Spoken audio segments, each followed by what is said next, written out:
you're just snuggle buggling right up. Yep, there's a cattail. Get me in the face. All right, here we go. You ready? Monkey butt, you ready? Cat, you ready? Okay. All right, everybody. It's a late night. Houston, we have a problem. Definitely after dark. Super duper after dark. So we got two things to talk about. I'll do the brief one first, which is on the last couple of shows, I talked about how AMC Adam Aaron sells only directly to hedge funds via dark pools. And this is going to allow these hedge funds to lend out shares, use them as locates, and short the absolute hell out of AMC when it comes time for them to do their reverse split. And last night, 58 million shares showed up, available to lend of APE, just skyrocketing the available shares to rent, to borrow. And I told you so. There you go. That one's right off the bat. Number two is the big one. FINRA responded to Roza's lawsuit, suing them to get 2 more days of trading for MMTLP / NextBridge. And it's bad. It's not a very good lawsuit at all, or not a very good response at all. We'll kind of scroll through and do the little nitty gritty on that. But they're basically throwing this Hail Mary that's like, hey, we've got immunity for monetary damages, so throw this out. But Roza's not asking for monetary damages. She's asking for basically the court to say, what you did was not in the scope of your regulatory purview, and you put your thumb on the scale and you messed things up by doing that. And that is totally within the scope of suing. What she's asking for is not monetary. She just wants them to go back and allow those last 2 days of trading to happen, so the short shares can be closed. That's it. That's all it is. Easy peasy, lemon squeezy. Okay, let's do the first things first.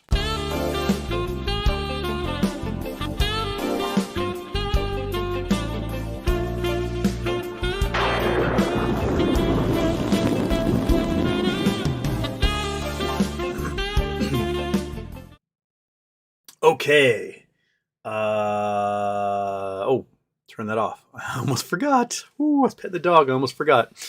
Okay. So shall we just go to it? Shall we just scroll Reno, look at this thing, and we'll talk? Well, no, not Google Earth. We want that. We want Chromalicious. Yes, we do.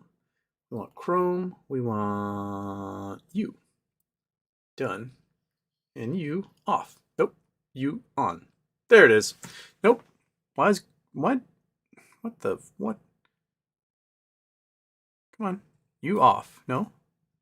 Did it? What the hell? What is going on? Google Earth. Yeah. Okay, Chrome. Why is Chrome on Google? What the hell? There we go. Somehow I turned Chrome into Google Earth, and so I was getting Google Earth back and forth and just muffing the ball there. Okay. All right. So we'll scroll through this guy, and then I'll look at your little questions and see what you guys want to chat about specifically. But this is the deal. Okay, right out the bat, they're opposing. They're saying, no, we oppose this motion. Temporary restraining order. Let's find out why. So they give an introduction. They talk about how FINRA is a private, not-for-profit self-regulatory organization, an SRO. They conduct the day-to-day regulation of the securities markets pursuant with the authority that was delegated to it by Congress with oversight from the Securities and Exchange Commission. Kind of like, this is us. We never do wrong because we are the regulator. We always do good. So we can't possibly be bad because we regulate, right? FINRA does not issue, cancel, settle, or clear securities that are traded in the national securities markets. Instead, FINRA regulates its members that trade and quote securities in the national securities market. So they can't issue. Okay, they're not issuers. The issuer in this case was metamaterial. They don't settle. Okay, and they don't cancel unless they sort of canceled. And they don't clear. They're not the clearing house. They don't clear the trades. They just kind of their job is to like watch the tennis match and the ball go back and forth, and then raise a flag when it's out of bounds or whatever. So they're basically stating that we're not the athletes in the game.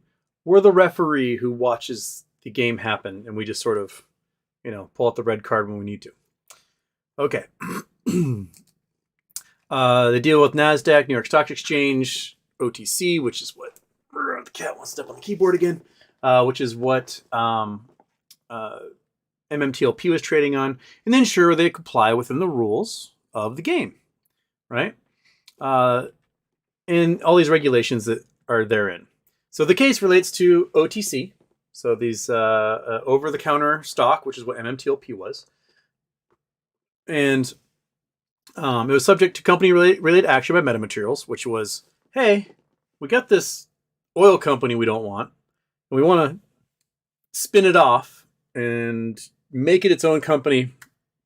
And from there, it's going to be a private corporation, just a private company not traded on the market. So they spent off this portion of its business in a new company. In terms of the related action provided, the one, individuals that held the Series A preferred non-voting shares of MMTLP would receive an equal number of shares in a new company. Meaning if you've got one MMTLP, you're going to get one NextBridge as a result. And then MMTLP would cancel, except not cancel, deleted, not canceled. That's the wrong term. See this term right here? Not right. It would not immediately cancel. It would immediately delete. Important. Because if a stock ticker is deleted, then there's still a stock that remains that was once represented by that. If a stock is canceled, then you don't have to close your position. So pay attention to the times they use cancel in here when they meant to say deleted. All right? So, I'm sure Roza's picking up on this too when she gets a chance to read it this weekend. So what they mean to say is Meta would immediately delete the MMTLP ticker after the spin out, those shares. Not cancel. Not cancel. Okay. Pursuant to the SEC and FINRA rules, companies have issued OTC equity securities, like Meta's MMTLP shares, may request that FINRA process documentation related to company-related actions, the corporate action, to facilitate the orderly trading and settlement of OTC equity securities. So that's why for weeks they're like, corporate action, FINRA, pay attention. And they're begging FINRA to issue the corporate action to give guidance to the brokers as to how to proceed. Basically, a coach threw a flag out in the field, and they're asking the referee to review the tape and tell everyone how it's going to go from here, right? And for weeks, FINRA wasn't doing spit. They were not paying attention. They were not issuing corporate action. They were not giving directive guidance to the brokers as to how they were supposed to do this. But FINRA is pretending like, well, we look at this, we look at the corporate action, and we chimed in, right? So FINRA reviews these requests and notifies OTC Marketplace of the company-related actions unless FINRA determines the request is deficient by announcing the company-related actions in the FINRA Daily List publication. Here, FINRA announced Meta's company-related action in the FINRA Daily List publication on December 6th, 2022. Right? It was December 7th? Wasn't it the 7th, the corporate action? Might have been the 7th. I think it was, but whatever. Monkey, what do you want? What do you want, Monkey? As modified on December 8th, the announcement included information about spend. Well, the problem was that the first one said canceled, not deleted. So they had to amend it and put the deleted in there because canceled and deleted are two different things in regards to this, which we can see the lawyer here also seems to have issue distinguishing between the two. The announcement included information about the spinoff of NextBridge shares and the deletion. See, now they're using deletion. See? Now they're using the deletion and not cancellation. They're two different things in this legalese. We're talking deletion, not cancellation. The MMTLP symbol, which with an effective date of December 13th, 2022, as announced, FINRA deleted the MMTLP symbol on December 13th. NextBridge announced that on December 14th, the spinoff from Meta was completed and the MMTLP shares were canceled. No, deleted. Deleted. FINRA was not party to Meta's company-related action, and FINRA had no role in the distribution of Nextbridge shares or canceling the MMTLP shares. Deleted. That's not what this is about, FINRA. This is they're like, we have nothing to do with the corporate action. We know that, dipshit. That's not the point. The point is what you did prior to that, ding dong. Okay. As part of FINRA's regulatory oversight responsibilities for the OTC market, FINRA is also expressly authorized to direct its members to halt trading and quotation activity on the OTC equity services when FINRA determines that doing so is necessary to protect investors and the public interest. So they're now trying to assert that what they did was for our benefit, right? Cat, if you step on that keyboard, I'm going to jettison you and spike you like a football. That's right. Go around. Now you're in the way of the screen I'm trying to read. Move your butt. Okay. FINRA exercised this authority in connection with the trading of MMTLP shares in the days leading up to the spinoff to address the potential significant uncertainty in the settlement and clearance processes for MMTLP. Shares that were the subject of Meta's company-related action on December 9th, 2022, FINRA notified its members to halt trading and quoting of MMTLP shares and informed them that the halt would end when the symbol was deleted, notice deleted, not canceled, deleted, on December 13th, 2022. Okay. Their argument, this is where they start their argument, that they're afraid they won't be able to clear the shares in time for the distribution that happens. Because, it's going to get distributed on the 14th, and then immediately it'll go into everyone's accounts. So if there's any shares that haven't cleared, then they're obviously not going to get anything, and everything's going to be screwed. That's their argument, all right? In response to the trading halt, plaintiff initiated this action against FINRA. The complaint filed December 14th alleges violations of the Sherman Act and Securities Exchange Act and incorporates a motion for preliminary injunction. Then December 16th, 2 days after the spinoff transaction was finalized, plaintiff filed an instant motion with the court. Plaintiff's motion seeks a temporary restraining order to enjoin the replacement, removal, deletion, or disposal of MMTLP shares until all accounting of... excuse me. I seriously just ate like 5 sandwiches before I came on. I was so hungry. Until an accounting of all actual short sale, borrowed, loaned, or any and all forms of Series A preferred dividend MMTLP have been verified. And the liquidity of stock has been restored. Notice I put the sick in here because it's got to has. So, oops. Sometimes you do screw up on the language there. Okay, so what they're doing right now is they're trying to show the judge that there was no emergency because she filed this stuff like the day that the shares were distributed from metamaterial, and then 2 days later she filed this other instant motion with the court. Like, they're trying to show that she's like taking her sweet old time, therefore there's no emergency, fully unaware that she's filing these things because the judge told her to file these things, right? Legally speaking, all she had to do was file for the injunction, for the emergency injunction, and that's it. But the judge's like, you know what? You probably should file a complaint as well. So she did. She's like, all right, I'll file a complaint. And he's like, you know what? You should probably file a TRO on top of that complaint. That way you can get a ex parte hearing, meaning they don't have to be present. She's like, cool, I'll do that. And then he's like, you know what? You should probably also serve them with everything and get that affidavit of service done. So they're trying to paint Roza as this isn't an emergency because she did these things over a matter of days, not realizing at all that every step of the way was something the judge asked her to do. So they're already starting off on the bad foot with the judge here, basically saying like, well, she did these things and it took some time. And the judge is going to read this and you go, yeah, but I told her to do those things on those days and she lickety-split did it. Okay. Plaintiff, however, does not and cannot demonstrate any preliminary injunctive relief, including the requested restraining order, is appropriate. Basically, they're saying, like, you can't make us not halt this thing because you can't prove that you were injured, right?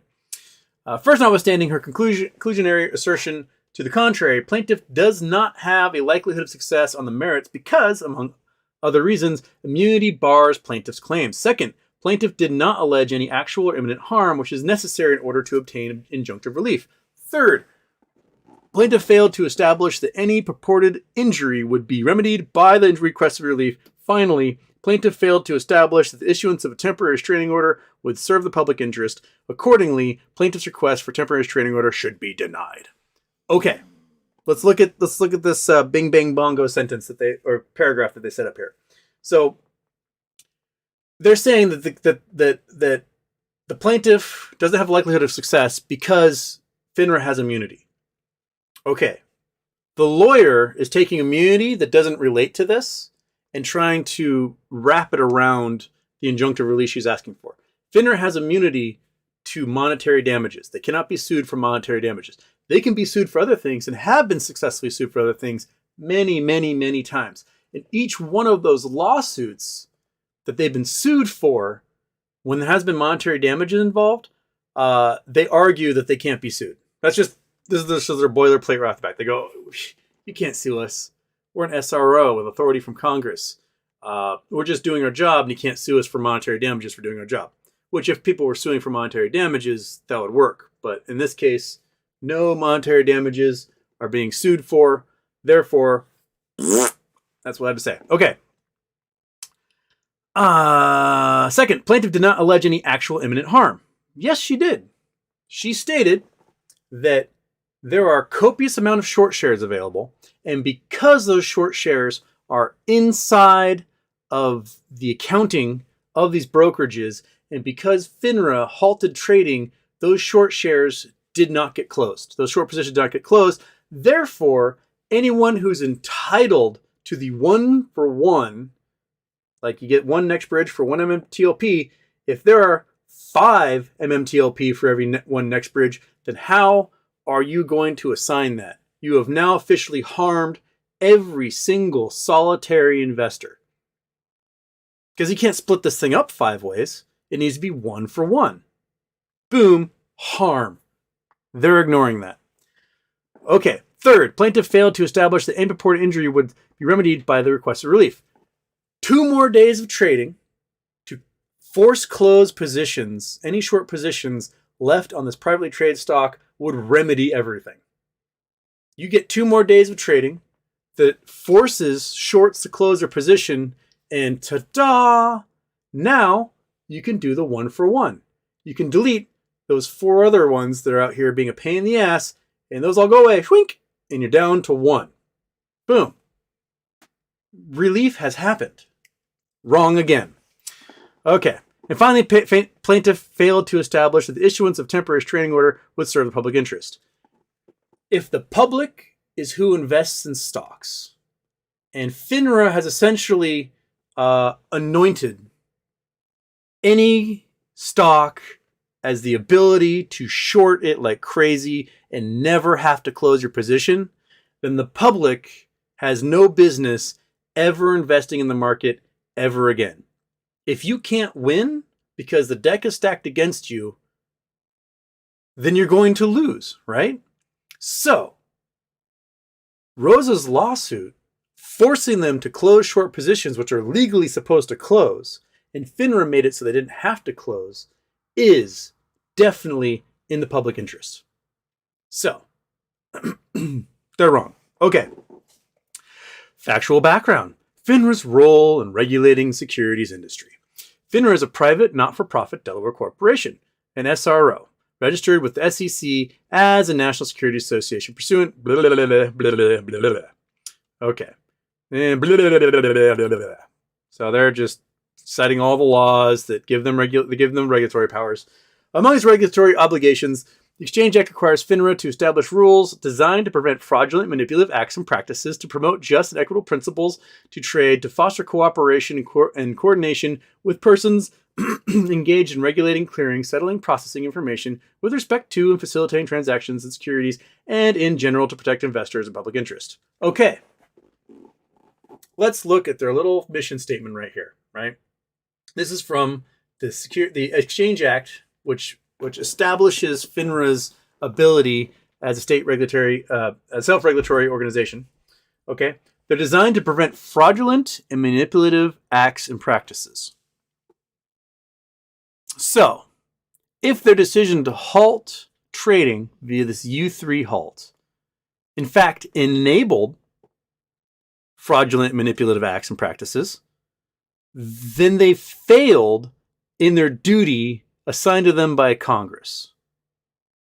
Because if there are short shares still on the books on this private company, then fraud has happened. Right? So, boom, right there in their own little quote of their mission, they failed miserably. Okay. To promote just and equitable principles of trade. Okay. You want equitable?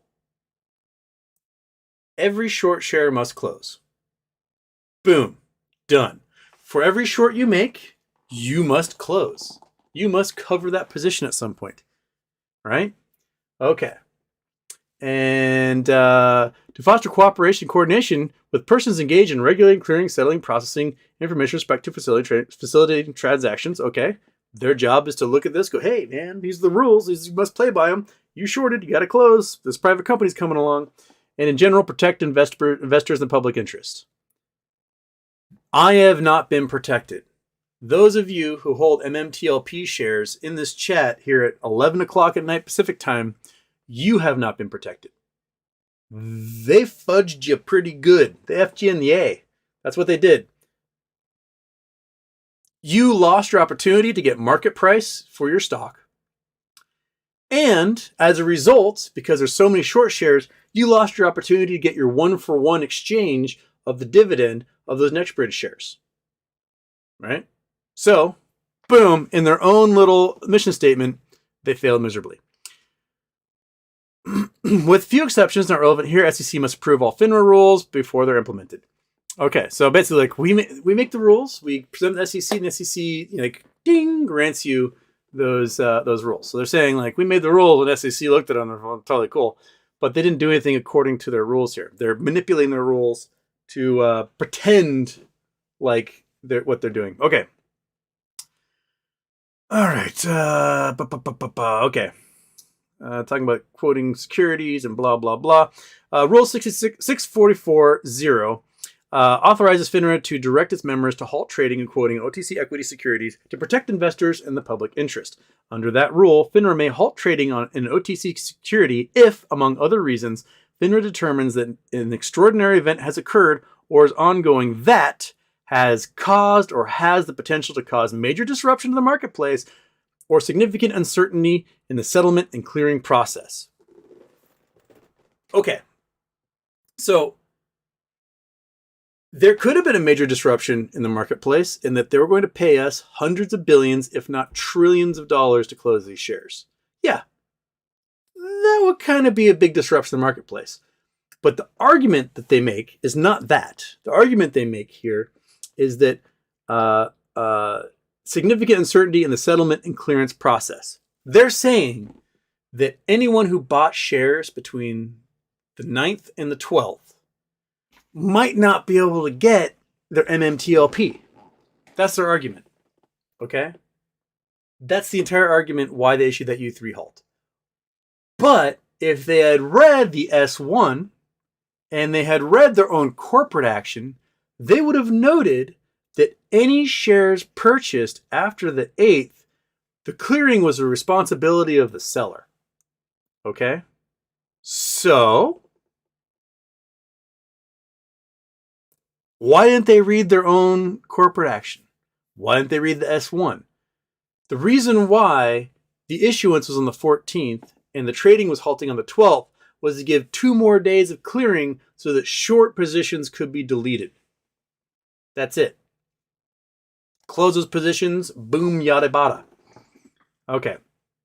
In addition to foster cooperation, coordination, clearing and settling of transactions in OTC securities, to protect investors and the public interest required by the Exchange Act, Rule 6490 specifies the requirements for using that FINRA process announcements of the Exchange Act Rule 10b-17, actions and other company-related actions for OTC equity securities. When FINRA processes documentation for a company-related action, it announces the action on the FINRA daily list, which they did. They announced that corporate action for us on, they say the 6th, but I think it was on the 7th. The announcement will include information about the company-related action, such as the amount of ratio of dividend or stock split, the new name of an issuer, or new symbol as applicable and appropriate. Okay. 2. Bing! The meta company-related action. According to NextBridge Prospectus, which is attached as Exhibit B to plaintiff's complaint, Meta intended to spin off a portion of its business into an independent public reporting company. No, it's a private company. It's a private company, not a public reporting company. Public reporting companies have to do their quarterly reports, things like that. This is just a private company. NextBridge, as part of the spin-off transaction, individuals who held MMTLP shares at the close of business December 12th would receive an equal number of shares of the common stock of NextBridge. In addition, shareholders were notified that immediately after the spin-off, all shares of Series A non-preferred stock shall be canceled. This is the one that got amended. It's deleted, not canceled. Deleted. All right? They're using the non-amended one because FINRA issued the wrong term first. So this is what they're citing here. The original one is deleted. On December 6, 2022, pursuant to FINRA Rule 6490, FINRA announced in its daily list publication that MMTLP shareholders with settled positions as of December 12, 2022 would receive one NextBridge for every one share of MMTLP held. The announcement explained that any new purchases of MMTLP shares after December 8th would not receive the NextBridge distribution. Incorrect. That is incorrect.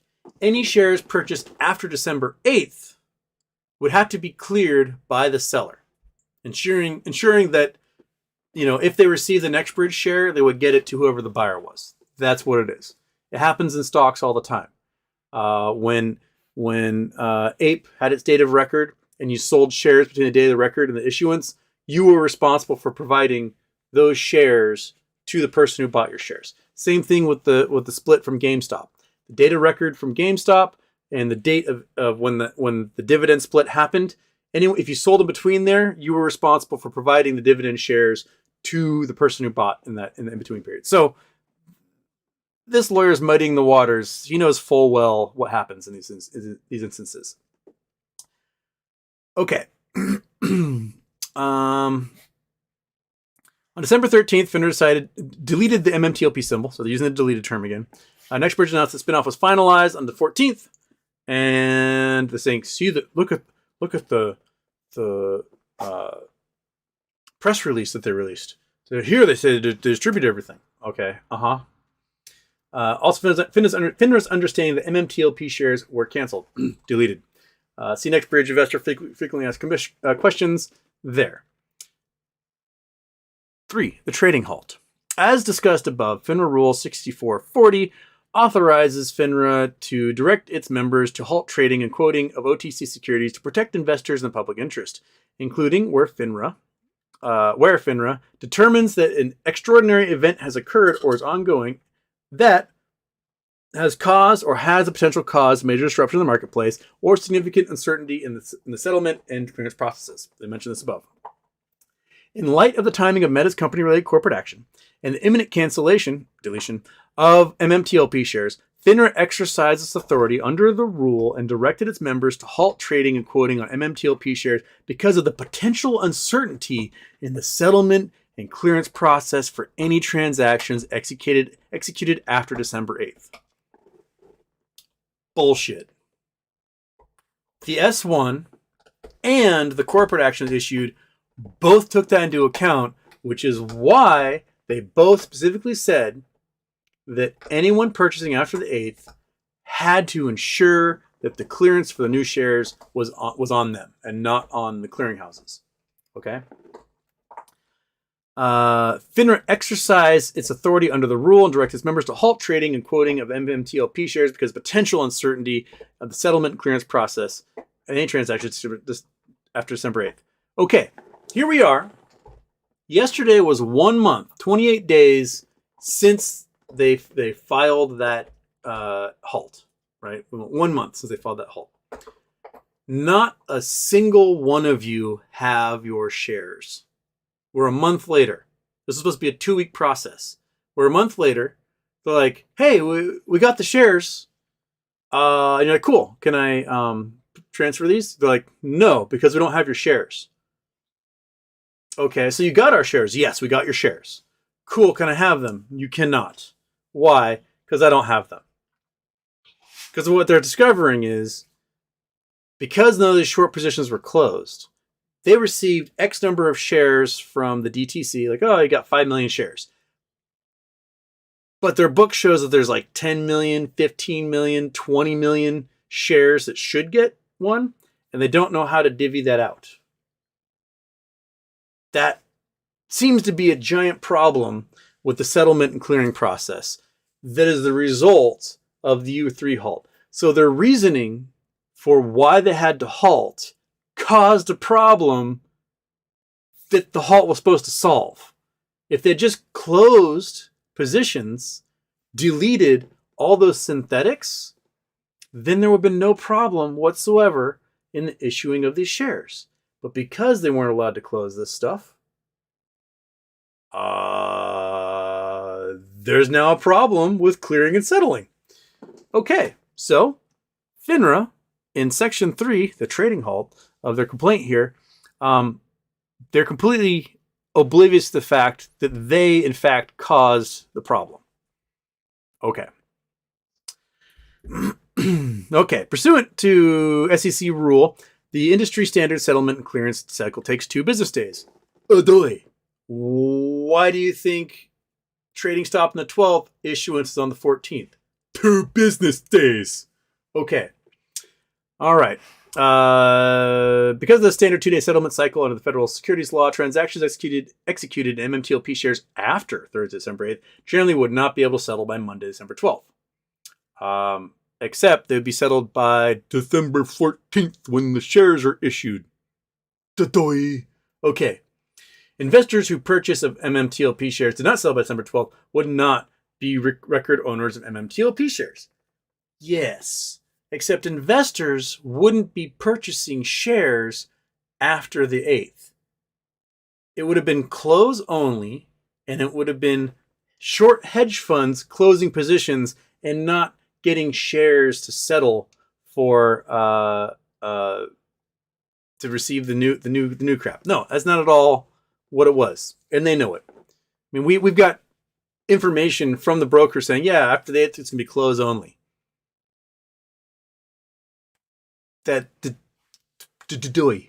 Okay, they're now pretending like the total standard things that they're supposed to do weren't going to happen. Therefore, they had to halt, and that's a bunch of bullshit. All right.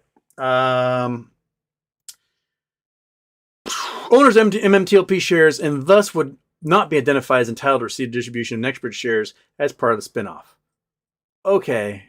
If the spinoff here took like more than a month, then I'm pretty sure they'd figure out who had the real thing and didn't if they had closed these positions. In addition, all MMTLP shares are immediately canceled and deleted by Meta after the spinoff. Finally, the NextBridge prospectus explained that the common stock of NextBridge is not and will not be publicly traded and will not be eligible for electronic transfer through the Depository Trust Company book entry system or any other established clearing corporation. Yeah. Amazing how that works when a company goes private, right? So maybe you should have closed positions before that happened, right? Okay. In light of these facts, FINRA determined that further trading of MMTLP after December 8th had the potential to cause significant uncertainty in the settlement and clearing process of shares of MMTLP. So notice that they're citing here specifically the settlement and clearing process.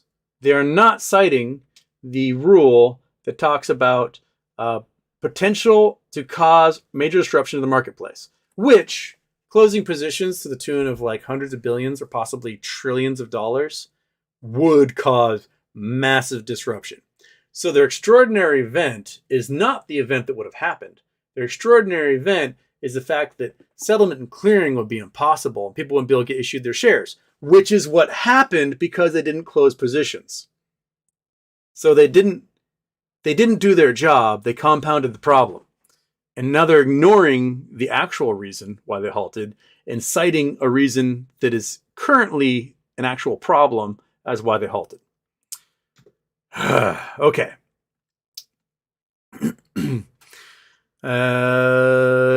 December 9th, FINRA directed its members to halt trading and quoting MMTLP shares and explain that the halt will end concurrent with the deletion of the symbol effective Tuesday. Notice this, they're using deletion again and not canceled. Okay.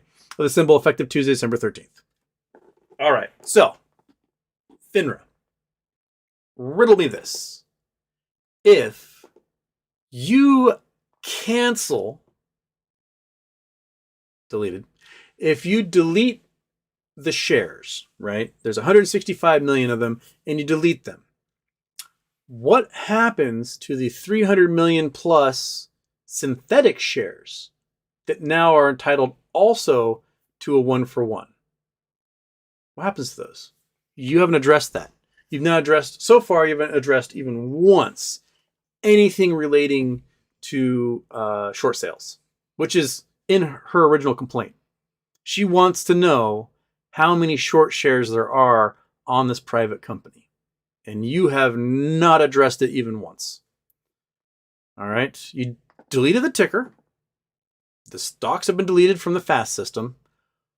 But there are still hundreds of millions of short shares. Monkey butt, what do you want? What do you want, you sweet little dog? You're just like antsy in the pansy or something. Okay. 4. Plaintiff's motion does not present an emergency. This is the part where they get real dickish about how she filed things when she filed exactly how the judge told her to. On December 16, 2022, 2 days after the meta transaction was finalized, plaintiff filed the instant motion seeking a temporary restraining order requiring FINRA to provide an accounting of all actual short sale, borrowed, loaned, or any and all other forms of Series A preferred dividend, MMTLP, and NextBridge hydrocarbon shares for verification.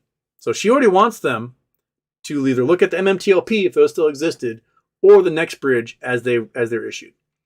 They're ignoring that on the 14th, prior to the distribution of shares, she asked for this emergency injunction. So they're ignoring that part already. Like she already filed prior to the issuance of these shares, asking for an emergency injunction to go, stop everything, right? And then the judge told her to file the restraining order. Okay.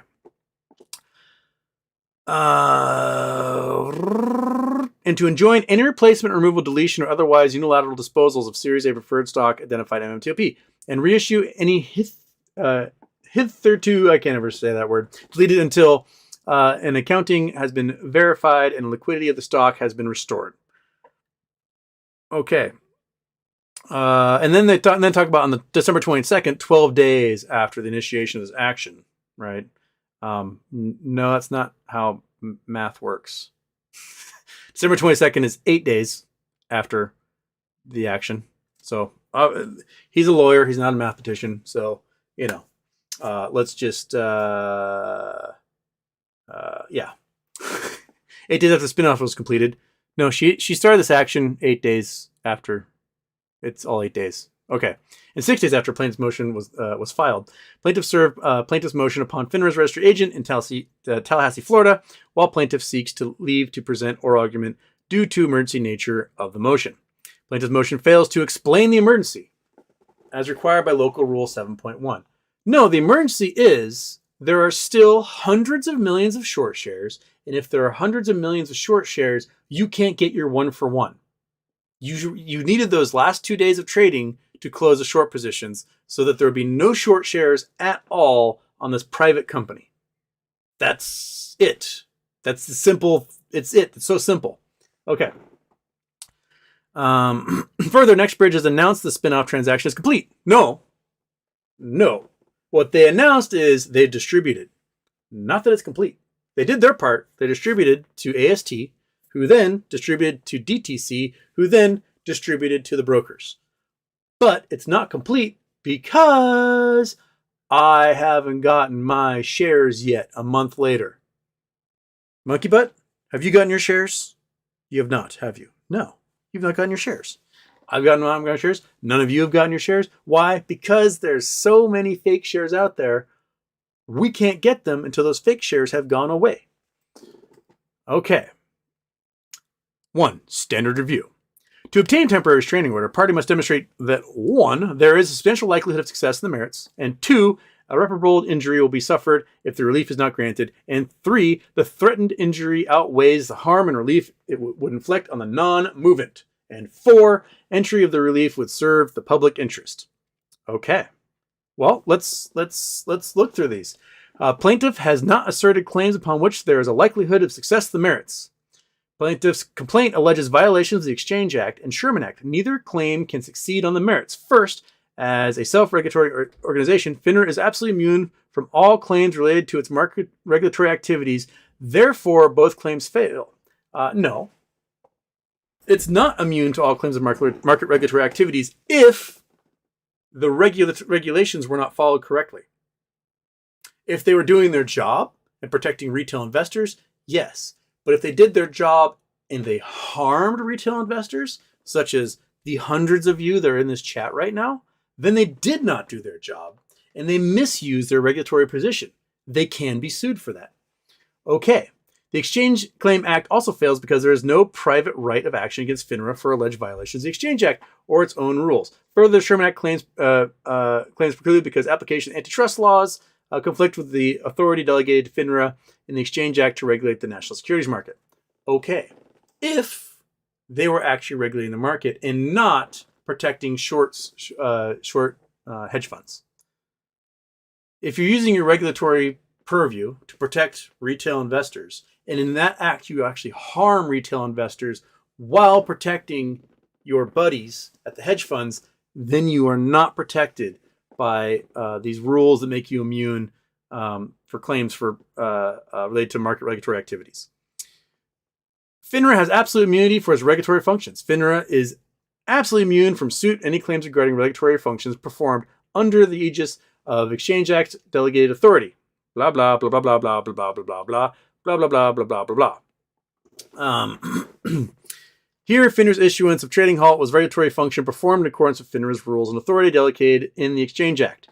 Except it wasn't, because your own rules say that you cannot have short shares in a private company. So, if you claim you're protecting the retail investors by not allowing the closing of these positions, then you have in fact harmed the retail investors and you did not regulate under the purview of the powers granted to you by Congress. Therefore, you can be sued. All right.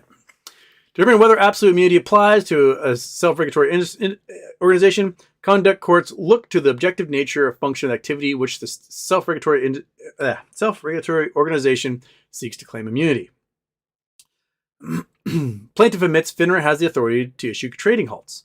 Thus, there is no dispute that FINRA has the authority and discretion to halt trading in accordance with within FINRA rules. Okay, just because you have the right to do something doesn't mean you can just do it willy-nilly whenever you want. And if you're going to cite the rule as to why you did it, but then what happens after you did it is the thing you were citing the rule for, right? Monkey butt, what do you want?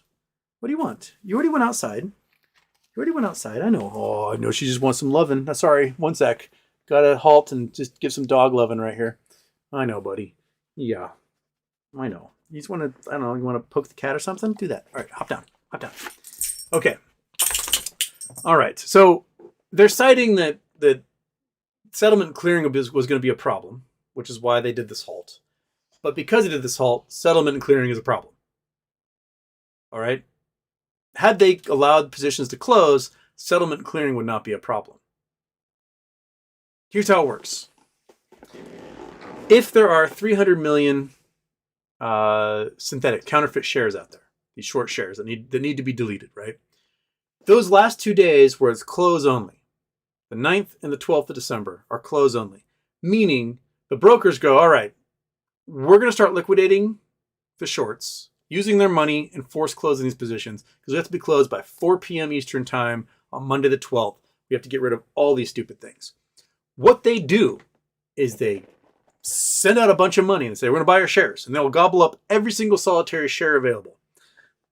And if that share is a legit share, They take that legit share and they put it into the account of a long who currently has a synthetic. And if that share is a synthetic share, they take it and they just gone. And they do that. Replace. Replace. Replace. And they just do that until every single solitary short position is closed. Retail traders at this point have nothing to do with the market. Why? Because we are not buying the stock at $1,000 a share. We're not buying it $2,000 a share. Also, if you just set it to close only in those positions, then people can decide like, you know what? Nah, I'm going to sit on this. You're not offering enough money. I'll take my legit shares. So they'll have to offer more money. And they'll have to offer more money and more money and more money to entice the investors to give up their shares. And if they give up their shares, they might be giving up some legit shares, might be giving up some synthetic shares. Either way, if it's synthetic, eat it. If it's legit, they take it and they put it into the accounts of those who haven't sold, who have synthetic shares in their account. That's how it's done. They know how that's done, and they're ignoring that part entirely. So this whole settlement clearing bullshit is just not at all, doesn't hold water. And I think Roza can argue that quite readily because so far they've ignored the existence of short positions. They have not mentioned it beyond what she stated in her complaint for injury. And they have not mentioned at all how it's their job to ensure these short positions were closed before the company went private. Okay.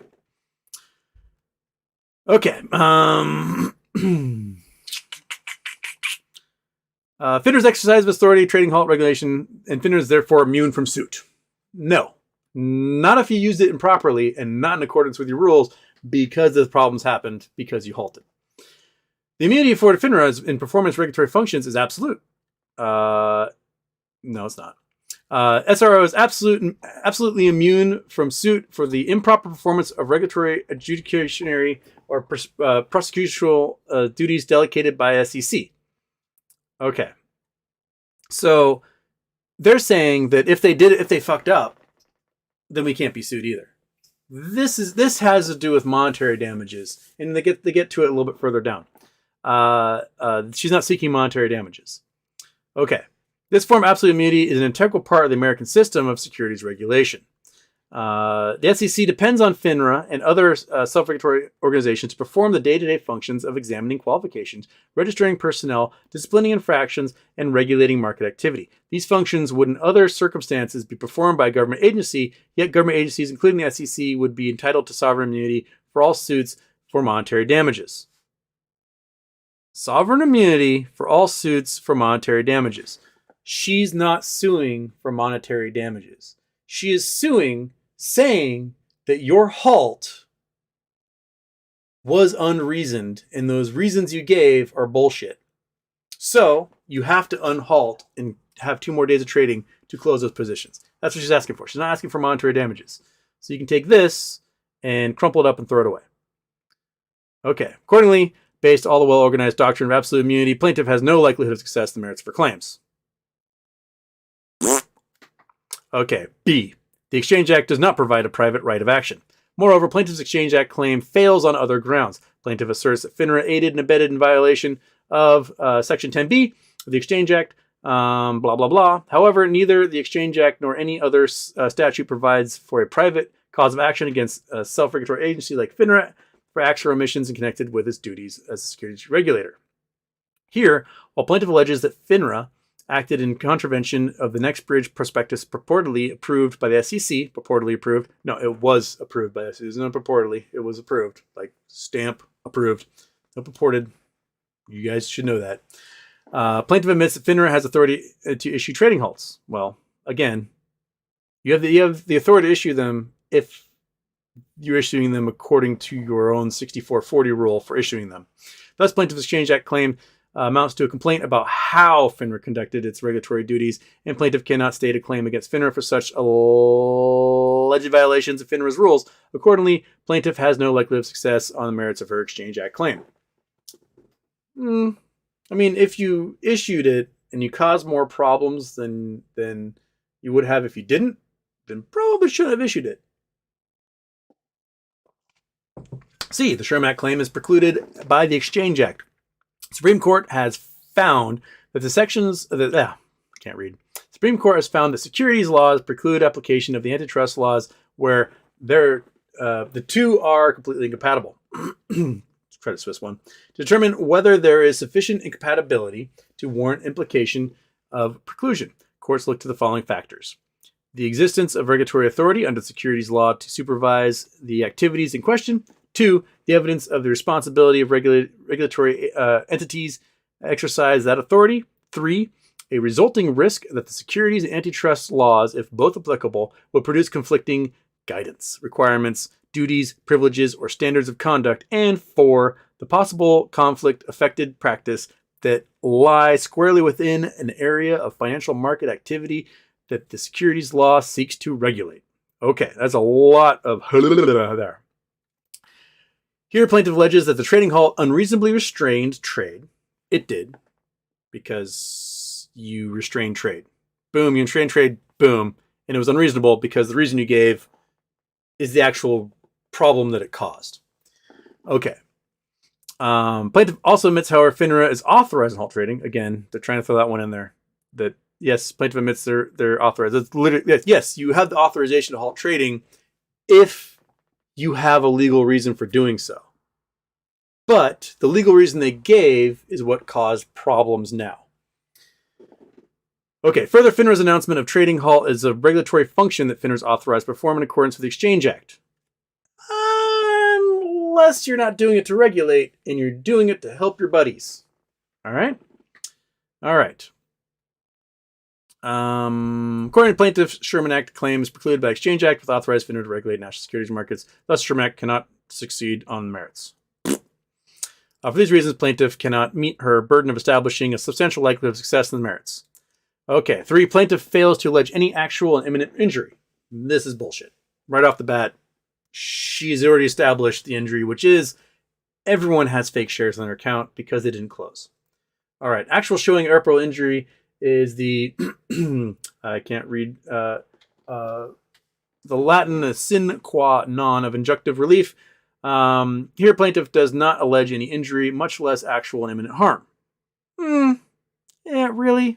I mean, if she's got a bunch of fakes in her account and can't actually get her 1-for-1 as promised because you shut down trading, then yes, she was injured. All of us were. Instead, she merely makes the conclusory allegation that there's a likelihood of irreparable harm. Well, we're a month in, right? And none of us have real shares in our account. Therefore, we've been harmed. 11th Circuit has found that the irreparable injury must neither be remote nor speculative, but actual imminent. Well, we've seen people who have short positions on MMTLP still have their short positions on MMTLP, thus short positions on NextBridge. So, if short positions still exist, then we have been harmed. Because you can't have a short position on a private company. Why? A, there are no shares you can borrow. You cannot borrow these private shares. 2, you cannot locate these private shares and sell naked because there is no market for these shares. Therefore, you cannot have private shares on, short shares on a private company. Harm just all over the place right now. So it's not speculative. It's well-reasoned. And since in that month span since you guys fucked up, it's been proven true. Okay, plaintiff has failed to allege any facts to establish the irreparable harm is actual or imminent. It is actual and is ongoing. Plaintiff has failed to meet her burden of establishing irreparable harm. 4, any purported injury would not be remedied by injunctive relief. So they're saying that if we actually allowed 2 more days of trading, it would not solve your problems, is what they're saying right here. Plaintiff's failure to allege any actual or imminent harm weighs in favor of denying plaintiff's motion because the court cannot determine whether any purported injury would outweigh the harm inflicted by the request for relief. Basically saying, if you make us do this, it might hurt us. It might hurt us more than it helps them. So we shouldn't be required to do this. That's basically what they're saying. But what they've not established here in this argument is how it would hurt them. In order to say like, hey, Your Honor, we can't follow through with this because the damage it would cause us is far greater than the good it would do them. So this argument is already falling apart. To issue an order requiring FINRA to provide an accounting of all MMTLP shares does not preserve the status quo between plaintiff and FINRA. Instead, such an order would provide plaintiff a remedy she is seeking in this case. Duh. So if your argument, FINRA, is that we wouldn't be able to clear all of these transactions in time for them to get their NextBridge shares, but if they ask us to provide how many shares are in all these brokerage accounts, that would be wrong, Your Honor. So if you're saying that what you did was allowed that one-to-one to happen, right, as you claim, then why can't you provide the accounting that would show that one-for-one happened? Right? That's kind of... they're just pulling this out of their ass right now. Okay. Further, to extend the plaintiff seeking to enjoin any replacement, removal, deletion, or otherwise unilateral disposal of MMTLP shares, FINRA cannot provide such relief, and events that occurred prior to the filing of plaintiff's motion prevent the request for relief. Specifically, FINRA did not issue MMTLP shares. She's not asking you to issue MMTLP shares. And FINRA is not party to the transaction outlined in the NextBridge prospectus. That's true. They were not party to this at all, right? What they did was they halted the ability of that prospectus of working because they halted the trading. Indeed, after FINRA announced Meta Company's related action on FINRA's daily list publication, FINRA had no role in distributing NextBridge shares. We're not asking you to have a role in distributing those shares, right? This is not what she's asking about. She's asking about 2 more days of trading, ding dong. She's not asking about you and your supposed role in issuing the shares. She wants 2 days of trading. You're ignoring that. Plaintiff cannot establish that FINRA had any further role in transaction or that FINRA could modify or prevent the spinoff. That is not what she's asking. Further, it's FINRA's understanding that at the time plaintiff's motion was filed December 16th, 2022, the spinoff transaction was complete. I mean, they spun it off, but it's not complete. All right? Meta had already canceled MMTLP shares. Deleted, not canceled. See NextBridge press release. Blah. The events that occurred before plaintiff filed plaintiff's motion under the relief that she seeks in the motion moot. Finally, FINRA is unable to reinstate the MMTLP symbol, which FINRA deleted, again, saying deleted, not canceled, on December 13th, 2022, because MMTLP shares no longer exist, and the mere existence of MMTLP symbol would not result in reissuance of MMTLP shares by Meta. Okay. I've received 3 different QSIPs so far in the last month. 3 of them. If you want to make this thing tradable again for 2 more days, you go tippity tap on your keyboard, and 30 seconds later, ta-da! You have a QSIP for these things, and they can trade for 2 more days. Also, no one from NextBridge is saying, you can't trade this for 2 more days. They're not. They want these shorts closed as much as anybody. So, FINRA, claiming that they don't have the power to make this thing magically appear again, is a bunch of bullshit because every brokerage has made these things magically appear again and again and again and again. Also, this stock was never supposed to trade in the first place, and FINRA allowed it to trade. So, it allowed the short positions to get even larger than they were. So, FINRA fucked up. If they could make a stock trade that wasn't supposed to trade, why can't they make a stock trade that was supposed to trade?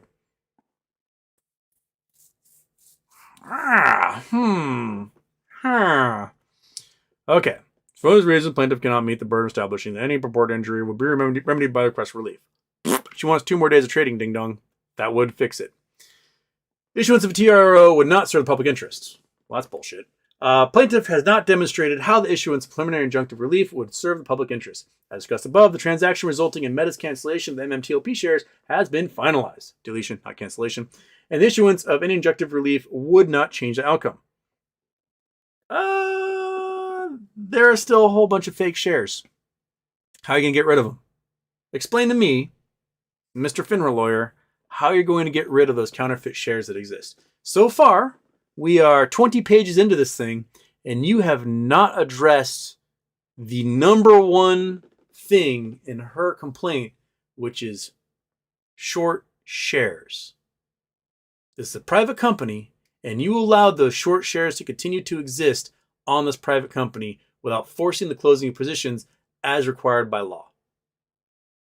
So, if your trading halt, which is specific to a stock that's supposed to have an open-ended trading period, right? 6440 applies to a stock that's meant to be traded forever, not to a stock that has an end date. All right? If you're going to cite this rule that applies to a stock that this is not part of, and you're saying that her restraining order, forcing you essentially to issue 2 more days of trading, would not serve the public interest, then why aren't you addressing the short shares that this is all about? Okay. Further plaintiff's assertion that she and other retail investors have millions of MMTLP shares with the intention to trade and transfer brokerages until the notice date of deletion. That's true. I was one of those people. There's video recordings of me saying that exact thing. And there's lots of you in those chats saying that exact same thing and asking for those questions. Right?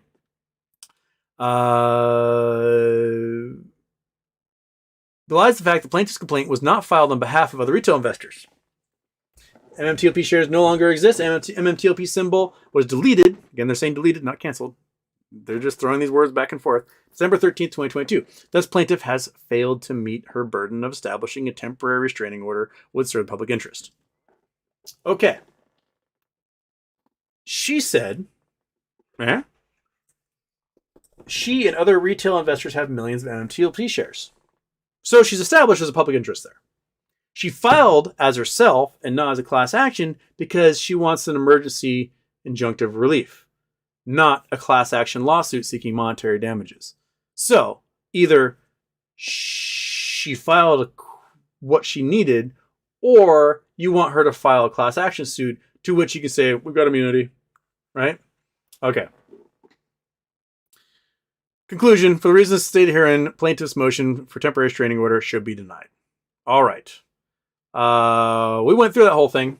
And again, you'll see that in here, not once did that lawyer even acknowledge short shares, acknowledge synthetics, acknowledge counterfeits, acknowledge the fact that all those short positions had to be closed in those 2 days.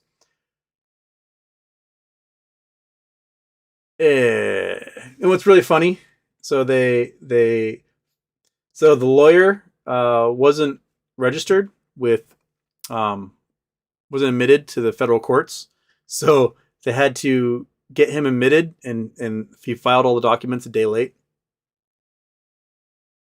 And he's asking for an extra day, which is kind of ironic considering that's all we're asking for. for all that to be filed. It's funny. Okay. Okay, so I blibbity blabbered blabbed for the last hour. Going through those 20 pages, and Monkey Butt has not stopped staring at me the entire time. She is just laser beams on me. What say you? I say it's kind of a crappy, Hail Mary at this point.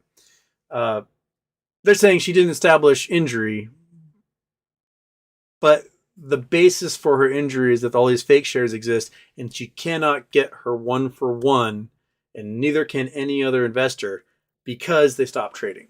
They didn't close these positions. That's it. Her argument's pretty simple.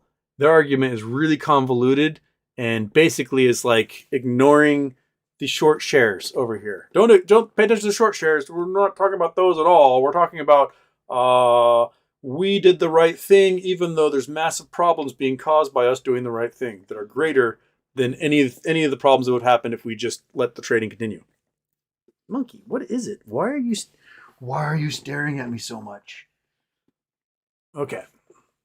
Let's go to Big Houston. I did see there was a super chat somewhere back here. I will scroll and find it. And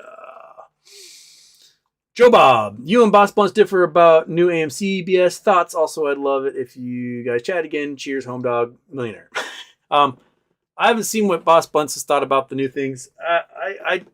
Here's the thing about AMC. Is that every single time shares are sold, Adam Aron does not sell them at the market. He just dumps them via dark pools to a short hedge fund for below market prices.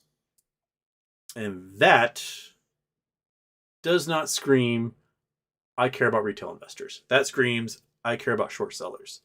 And he's released over 300 million ape shares to these short hedge funds. And these short hedge funds have immediately used them as locates to continue shorting the stock. And they're now all available for shorting, for borrowing. So that doesn't help anybody. And if we do the math, right now they control like 25% of the float, those short hedge funds. And if we combine all the shares and we do the reverse 10 for 1, they'll have 30, 40 million of the 150 million shares, which is about a quarter, right? And then in order to raise another $5 billion, Adam Aron's got to sell 150 million or more new shares of AMC to be able to pay off all that debt. And so far, every single time he's had the opportunity to dilute the float, he has not sold to market, he sold it to hedge funds. So if he sells these 150 million shares to hedge funds, then all of a sudden he will double the float, so it'll be 300 million shares, 75% of which will be owned by hedge funds. So a company that was 80% controlled by retail investors in one action will be 75% controlled by hedge funds. What are those hedge funds going to do? Well, they're going to get whatever board they want because they have all the votes. So they can put whoever they want in that board. Then they're going to lend out all their shares to each other and short like crazy. And those who naked short will be like, I know where thumb are located. And they're going to identify those as potentially available shares. And they're going to naked short. And then they're going to dump the shares that they have. And they're going to crash everything. And they're going to short it down from 40, 50 bucks all the way back down as far as they can go. And they're going to have all their little board members in their executive VP positions filled with hedge fund cronies whose entire job it is to destroy the company. Okay. If you are a movie theater chain with billions in debt, right, and you have no actual collateral assets, meaning you don't own the movie theaters that you operate. You lease them. You lease them from a landowner. That landowner has equity. You do not. You have a contract that you owe money on, and you don't own anything. Now, if you had happened to take $5 billion in debt to buy land and property and theaters, and you could own those theaters, then you'd have collateral against all this, and you'd have a tangible asset. So if they did short everything to shit, at least your shareholders would get something in the end. But if they short it to shit, the company goes bankrupt, there are no tangible assets that can be divvied out amongst the shareholders like there is with Sears. Sears owned land. Sears owned stores. Sears owned shopping malls. Sears owned office buildings. Sears owned warehouses and distribution networks and all that stuff. AMC doesn't have that. So these guys are definitely going to screw us over. If they give the shorts 75% ownership in this company, they might temporarily pay off debt. Oh, pay off the debt. All done. What are those short hedge funds going to do the minute they're back in power again? They're going to rack up debt. They're going to pay themselves huge bonuses, just like every vulture capital company in the entire world. And then they're going to destroy the company and walk away. That's it. That's what they do. I do not trust at all what Adam Aron's trying to do in this. He is either so dumb that he's allowed it to happen, or he knows exactly what they're up to. He's giving them a second chance to short the hell out of the company. And they're going to do it all over again. You can make an infinite number of shares and short it down for $50 and just make so many billions of dollars off of it. And that's what they're going to do. And I've been doing that a lot. That's what I had to say. Okay. And the fact there's 58 million shares now available for borrowing proves my point. Okay, it is late. There are so many chats in here. Holy smokes. Where to start? Okay. Let's see if there's any legal mumbo jumbo questions you guys have. And again, I'm not a lawyer. I'm going through this thing. I'm just pointing out super flaws that I see in there, as to what arguments can be made. And the fact that they didn't touch at all on these short shares is a giant, like, I think she doth protest too much type of situation. Joe Bob, also with MMTLP BS, how do we keep our head up and not just toss our hands up and give up forever? What we have is the law is on our side. That's what we have on our side, is that the law said, and the corporate action said, and the S1 said, and all the other filings said, hey, you're going to have to close these short positions. The brokers even said it. Yep, we're going to start forced closing positions starting on the 8th. And they all said it. We have screenshots. We've got recorded conversations. We have all that stuff showing us what they said.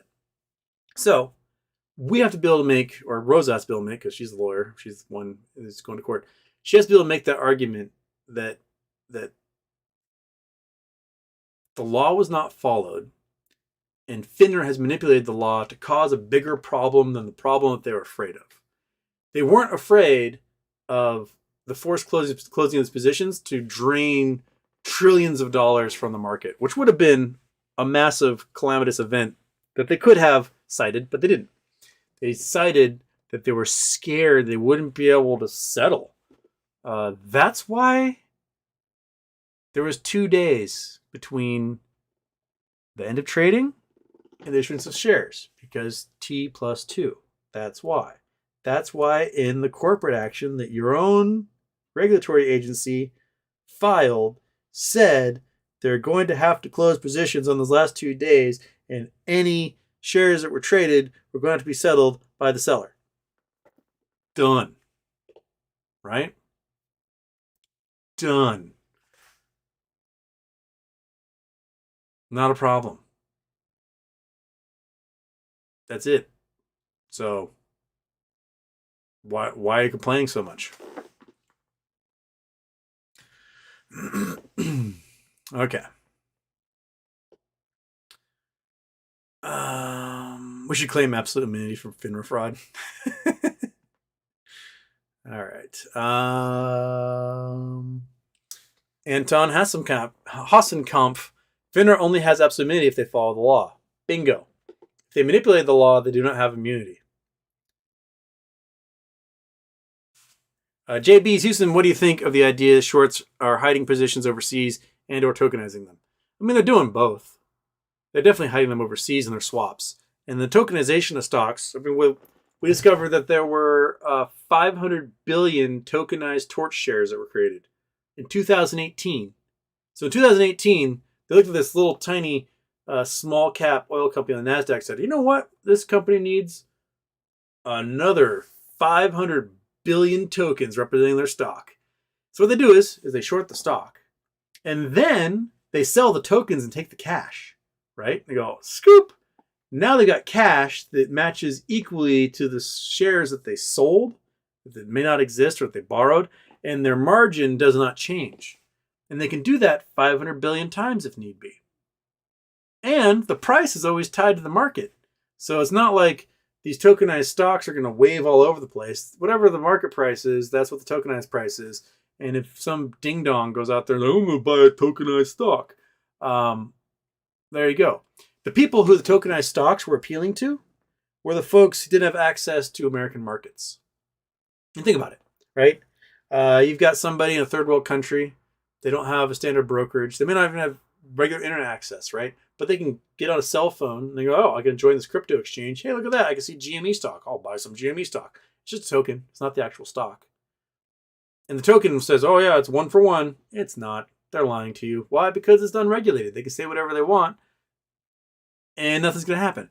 Also, they minted these tokens in countries all over the world. Therefore, U.S. laws don't apply. No security. It's just a mess. But it allowed these dudes to raise a whole bunch of cash by selling these empty tokens to a bunch of dorks who didn't know any better. And there you go. That's it.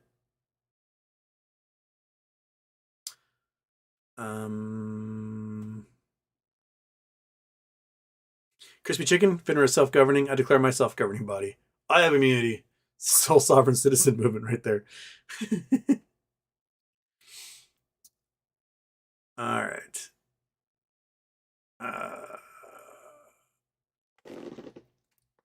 BW Brand, FINRA killed my grandma, but they're immune from suit. What do? Well, according to Rule 6440, grandmas deserve to die. All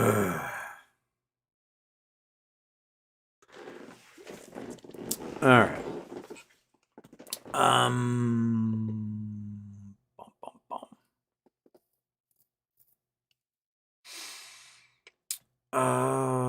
What have we got? Sorry, there's so many chats here that I'm Johnson Enormous. There you go. Johnson Enormous. How is U3 halt beneficial to us retail investors? I don't think the judge would agree with their excuse. Exactly. What was beneficial to me? I was waiting for the stock price to see if the stock price was going to get above what the potential dividend was going to be. And then I could make my choice if I wanted to hold for the dividend or if I wanted to sell out. They didn't. They took that choice away from me by allowing the continued shorting on December 8th.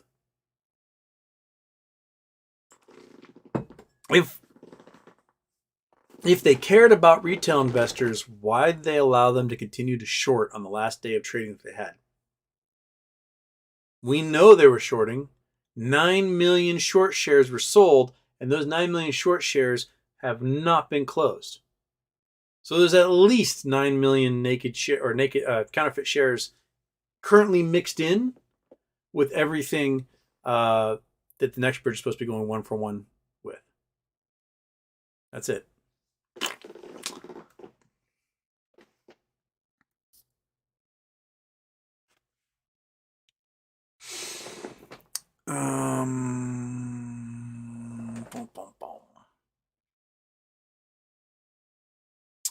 What do you think will happen next after Roza sends in her response? I think Roza, we only chatted very briefly this afternoon via DM. She had not had a chance to sit down and read it yet. I read this thing in 5 minutes, and I was like, oh, this is bullshit. And she actually has an authentic legal brain, and she will spot all the bullshit in here. And the big glaring red flag is that they are not addressing the fact that there are millions of short shares on this thing, and there should not be. And that by halting trading, those millions of short shares that people bought, not knowing they were buying short shares, thinking that they're holding legit thing, means they cannot get their 1-for-1.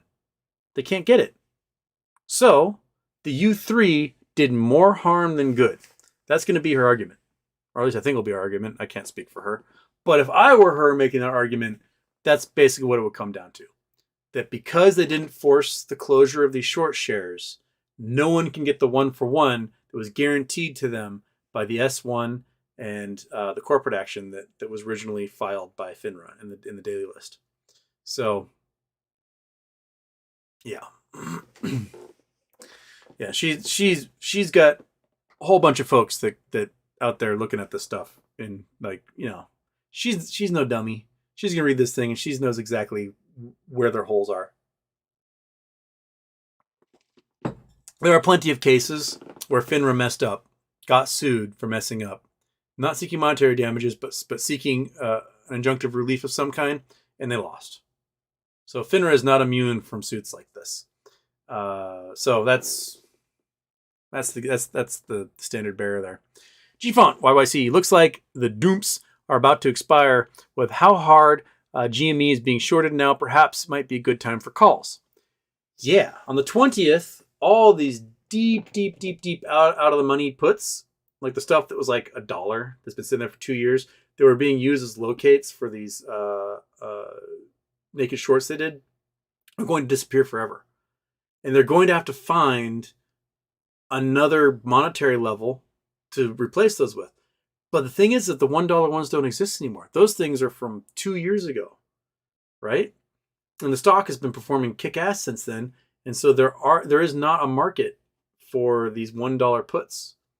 And so GME has a very good chance of exploding because they may be forced to cover and they may be forced to buy puts and calls that are much closer to market price right now, because the market price is actually pretty low, $16 or so, $17. And it's being very expensive. So if they're going to buy deep out of the money, it's not that deep anymore. But it's going to cost them a lot more than it did before.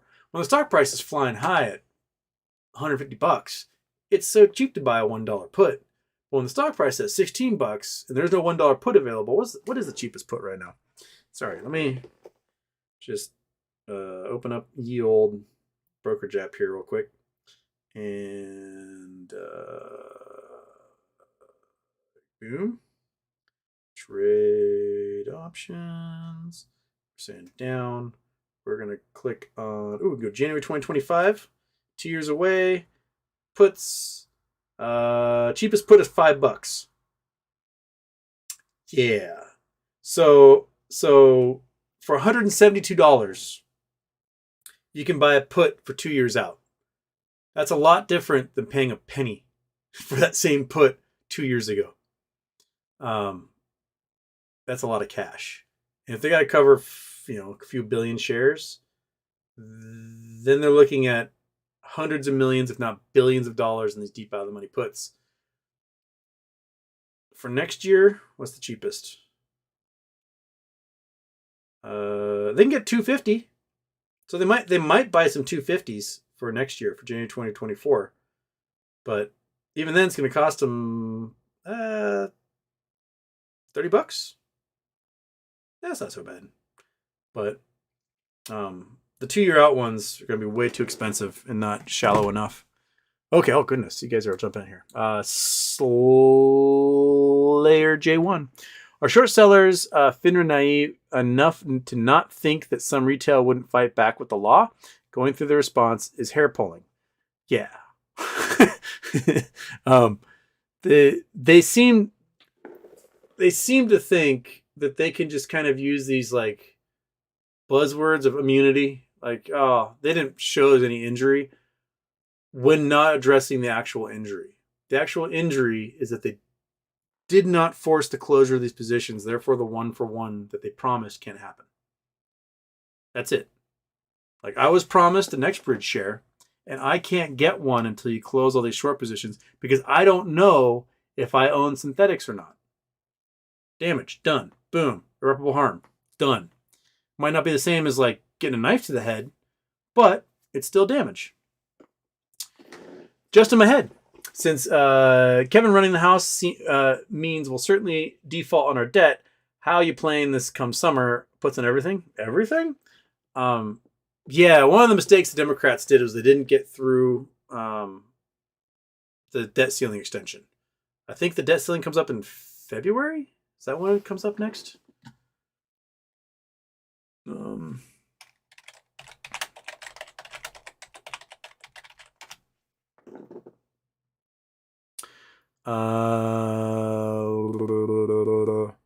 was a bill on the 16th. It didn't get through.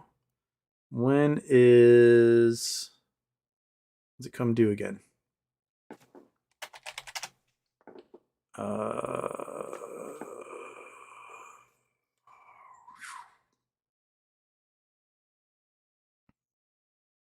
Okay, so July 2023 is when it has to get done again. So that'd be this summer. And the House will definitely try to not do this. Although the margin is really small, you can usually get, 5 or 6 Republicans to go, all right, yeah, we'll pass it. So it might be enough to get through the House. And the Democrats, I think, have a large enough majority in the Senate now that any Republicans try to hold it up there, it's not going to really work. They'll just vote for closure and ram it through. But the House is going to be the tricky one. And if we default on our debt, then every single solitary fund in existence, whether it's pension fund, a hedge fund, a mutual fund, an index fund, a sovereign wealth fund, every single solitary one of those collapses if U.S. bonds aren't worth anything anymore. Because everything in the market is built upon the $28 to $30 trillion in U.S. Treasury bonds that are sort of the foundation upon which every other transaction is built. And you take that foundation out, and it just knocks over all these funds instantaneously. Social Security Fund is built on municipal bonds and federal bonds. So if all of a sudden we default and they're not worth anything anymore, then the entire economy goes, and that's it. So gotta keep your eye on July of this coming July is when that has to get done by.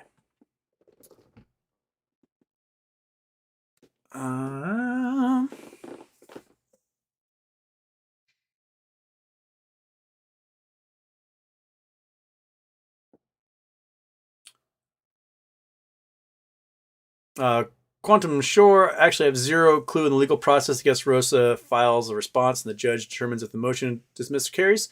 Yeah, I mean, Rosa will have to file a response, or they'll have a hearing where both lawyers show up and they argue the merits in front of the judge. But the judge does like to have things written down so he can point to the actual wording and laws being cited. But you can go to any LexisNexis search and look for lawsuits where FINRA has been named as a counterparty and lost. And these lawsuits had nothing to do with monetary damages, but had to do with how FINRA used their role as a regulator and sort of misused their role as a regulator, and harm was caused to others. And so the relief in these cases were, hey, stop that. Or reverse that thing you did, and that was the relief. So they can face those lawsuits.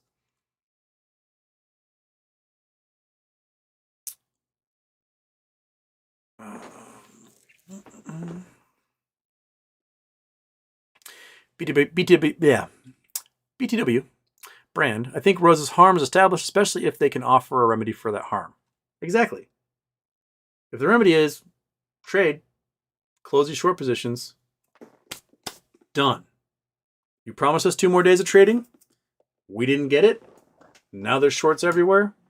Close it.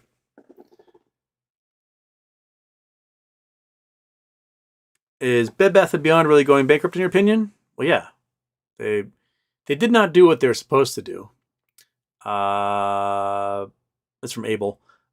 Which was do what Ryan Cohen tells you and your company will be saved. Instead, they went, no, we're going to take on more loans and fuck up. And we're going to close a bunch of stores, so now our revenue is way down. And that's not the solution. The solution isn't just like, let's just close down 20% of stores, because then your revenue goes down 20%. And when revenue drops, your shareholders go, less money? And then you owe a bunch more from all these loans, rather than just selling Ryan Cohen baby for a boatload of cash. There's been plenty to pay off whatever debt you have and to continue operating. And you can focus on your actual brand. They messed up. There's rumors that they're going to sell off baby at some point because they filed some paperwork that had to do with like mergers and spinoff. I guess we'll have to believe it when we see it. But until then, sit and wait. I mean, I got hosed enough on my Bed Bath & Beyond calls when Ryan Cohen got out. I mean, shit. I was going to sell all that stuff the next day.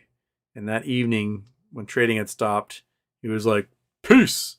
And by the time everything opened, it was worth dip doodle. Oh well, that happens in life, I guess. I'll get a nice little write-off of my taxes this year.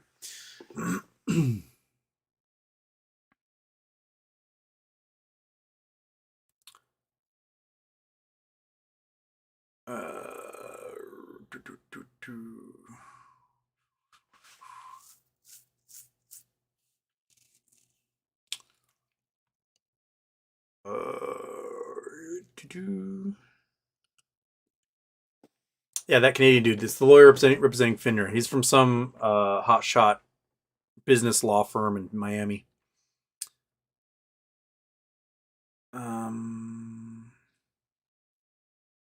Shark Attack Houston needs to explain to the judge. He might be too old to understand. I mean, I've been explaining it to my 86-year-old father. He seems to understand it all pretty clearly. So, there's that. Hoping the judge will be upset how poorly it's written.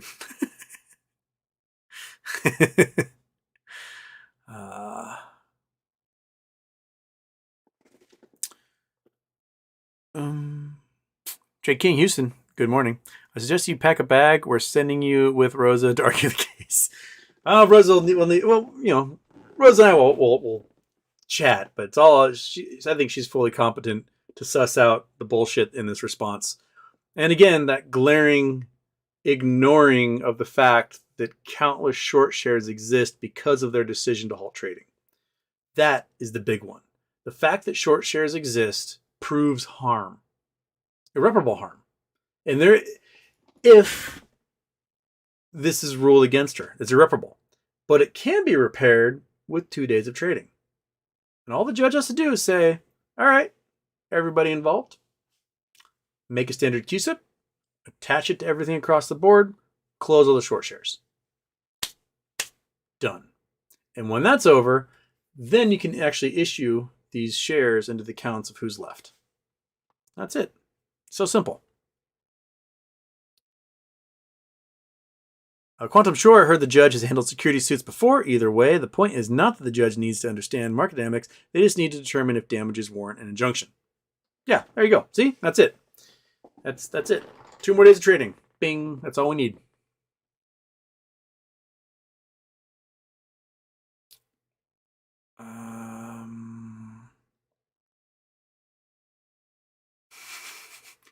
Tara Jones, do you think the FINRA lawyer was laughing when he wrote this? Like, this is good shit. I think he probably just took a boilerplate and doesn't really. I don't think he was given this thing. I don't think he understands at all the history of the stock. And just like, well, this code says we don't have to respond to lawsuits, so dismiss. And I don't understand about the short selling crap, so I'm going to ignore it. So I'm going to say she didn't actually show that she was damaged anyway or injured. And that, I mean, if they're taking it seriously, they probably would have found a lawyer who was admitted to federal court first. Like this guy wasn't admitted to this district, so why was he your lawyer? And, I don't think he's someone that's on retainer. I think they're just like, here's some money, go file this thing for us. Here's $1,000. And that's $1,000 worth of work. He's like, all right, I'll write this thing up. Tip tap, tip tap. Send. Oh crap, I'm not admitted. I gotta figure out how to get admitted. And I mean, Roza had that problem, but that's because she's a new lawyer. This dude's been around since '94, and he hasn't done a federal case. He's a business law dude. Like, that seems weird. Winter Cage, hey all, can we send this video to the judge? Well, that would be, no, we would not be allowed to do that. Ex parte communication of some kind. Okay.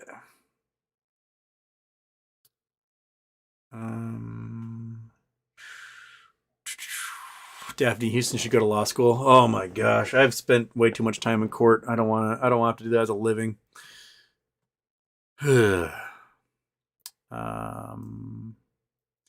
Thomas Dubois. In my opinion, FINRA lawyer wrote it to test Roza's intellect and expertise, a stall tactic to buy time as well. That's probably as good as anything. Basically like, oh, we can't take this too seriously. We'll just find this one lawyer who can file this thing, and he'll do some boilerplates, and we'll ignore it. No, I don't think they're counting on retail being smart. I don't think they're counting on that. I mean, Roza's a University of Chicago law student, law school grad. She's plenty smart.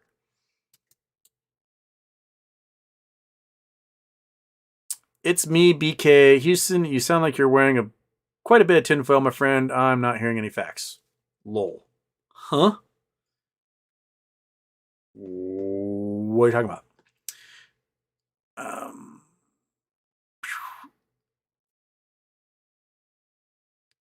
Gameswell TV. All speculation. You've been wrong about every other call you've made. Have I though? I mean, there's been plenty of posts of the crystal ball where I've been totally correct. I have a feeling that I've got several short hedge fund guys in here because I'm seeing several comments from people that I have never seen in the chat before popping up here saying that I'm wrong. So if I was wrong, I know you might be talking about the AMC thing or we're talking about the lawsuit in general, but if I was wrong, then why are there 58 million ape shares available for lending right now? That says I am right.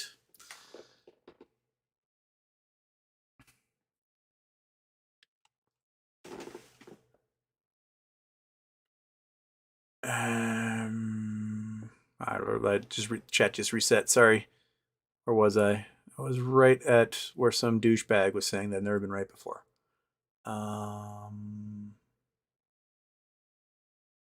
Okay. There we go. Yep. The Gaineswell TV. That guy. Boom,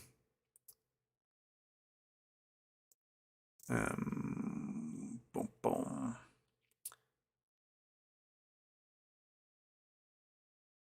Okay.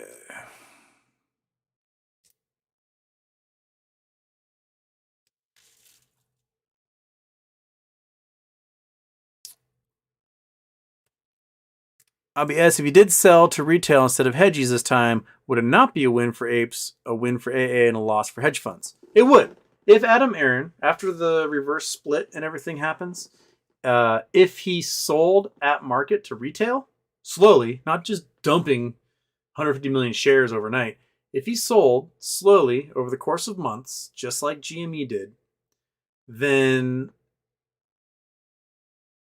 of the 300 million shares that would exist after that, the shorts would have 10%. Short hedge funds would have 10% of the company. But they'll have way more than half if he dumps to hedge funds like he did, like he's done with apes, like he did with Mudrick. So the fact he's never sold to retail tells me that he's not going to this time. He lost any bit of trust I had in him when, back in August, I said, absolutely do not sell before T90 and absolutely do not sell directly to the hedge funds. And he did both. The two things he shouldn't have done, he did. So, he's not going to listen to me this time either. He's going to sell directly to hedge funds again and just absolutely screw everybody over. So, wah, wah.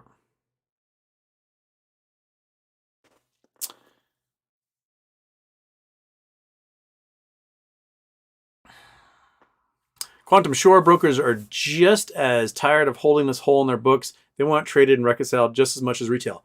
They want it traded and reconciled so much that both Webull and Robinhood have put sell to close buttons in their accounts for people that have NextBridge. So they want it. They want this thing to get this crap out of their books. They want us to stop calling them and stop bothering them. And that's what they want.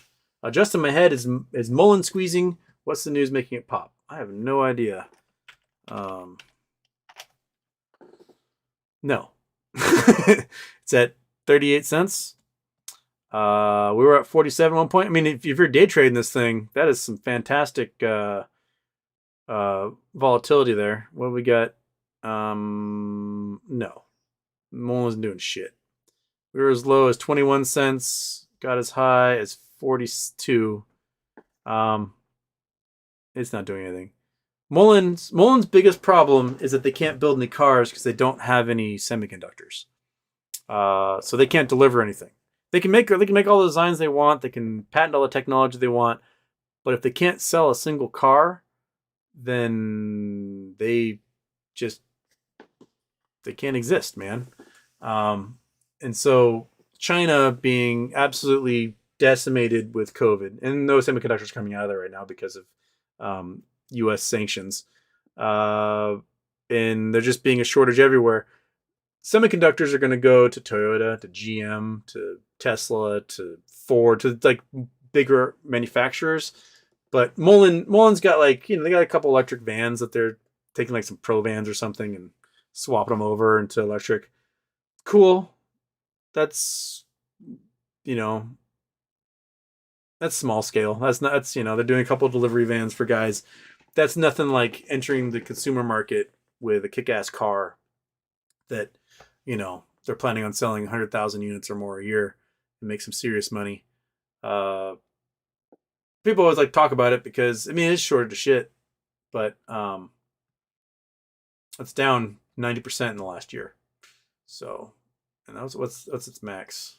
So it was $856 at one time, 10 years ago. And 10 years ago, that's a long time to not actually produce a car. They went 10 years and they haven't produced a single car that can sell. And it's been languishing ever since 2015 is when it just plummeted and went down to like meh land. Languish. I don't have much hope for them. They might squeeze just on the basis of a short squeeze alone, but any stock that's at 38 cents is going to have to do something miraculous to get the price up. And they're probably going to have to do a reverse split just to keep from being delisted because they're well below $1. They've been well below $1 for a long time. So yeah. I know the company sucks, but 100% in a month. Yeah, those penny stocks can do that. They can do fantastic. You can look at the stuff that's seller pegged at 0.0001, and you'll see it bounce to 0.0002 constantly, 100%. Bing, and then right back down again. Bing, right back down. Bing, right back down. So, penny stocks can be volatile like that. All it takes is, a couple of Reddit posts, and then 5,000 people going, yeah, I'll buy some, and the price goes right back up. And then it sits there and does nothing for a while, and they go, all right, I'm gonna sell that, and it goes right back down. So, again, it's 1 day trade. It started at 41, went up, that's like 20%, and then finished down 9. So that's the intraday. That's pretty wild to have that kind of movement. But with penny stocks, it can do that.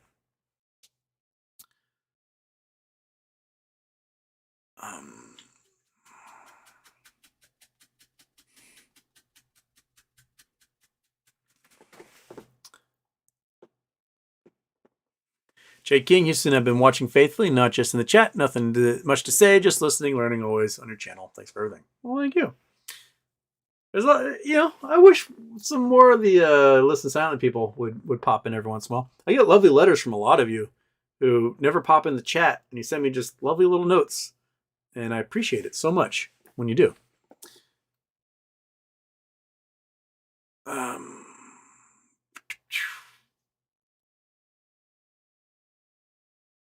B2B brand, honestly, if this is all so great, why aren't the shares available to transfer to AST? Very simple. Yeah. And some of the squirrely things, in the S1, it says it won't cost you anything to get the NextBridge shares. And it won't cost you anything to register them. AST says it doesn't cost you anything to register. All these brokers, they're charging people, this is QSIP chain charge you $38. Oh, you want to register? It's going to cost you $500 a share, says TD Ameritrade. What? Yeah, that's what AST charges. AST doesn't charge to register. Oh, because it's a paper shares, paper certificates. But if you look at this one, it says no. Electronic certificates, not paper. So what are these brokerages saying to us? Oh, we're waiting for all these shares to come in the mail. But this one says they're electronic. So what were you getting in the mail? A USB drive? I don't get it. Monkey, do you get it? No?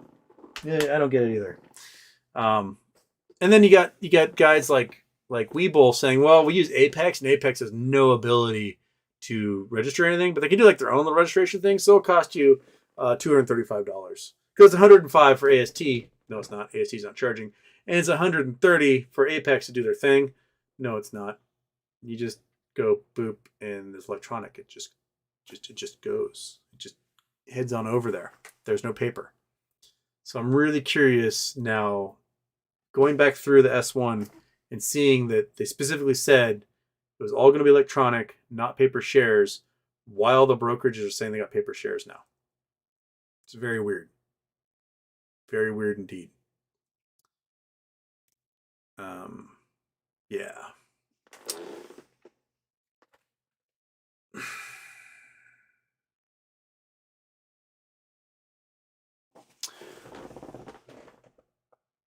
Oh, is there a cat? Didn't mean to kick you. Cat's down on the floor right now, being in a kicking zone.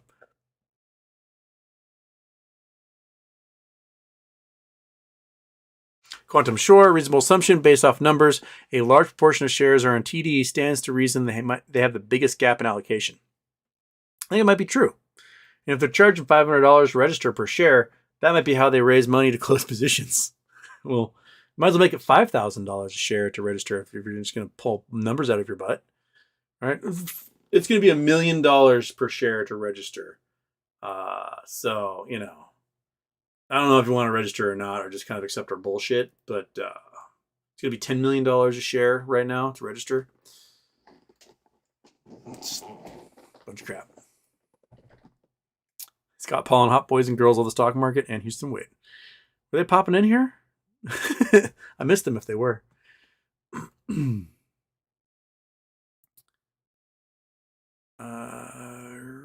Hot Boys and Girls love second dinner.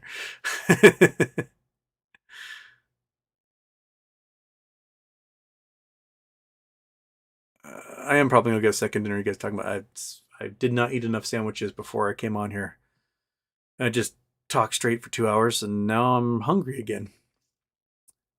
You can go to bed. I probably should. I probably should go to bed. All right.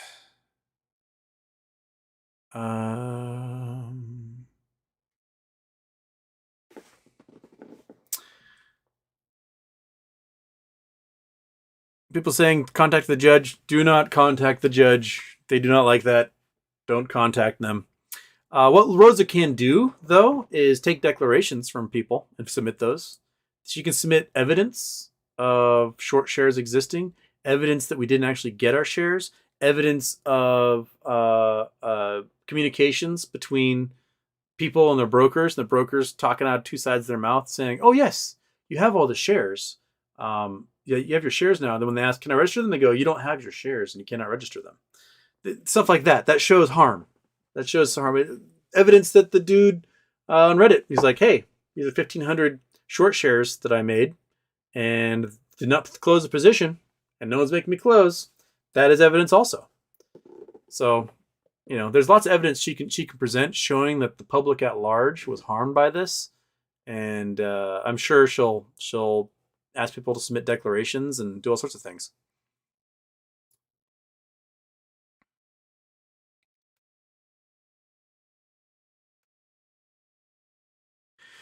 Svantovi32 Houston, did you hear about Adam Aaron did the deal with Antera because they will help Disney with acquiring AMC?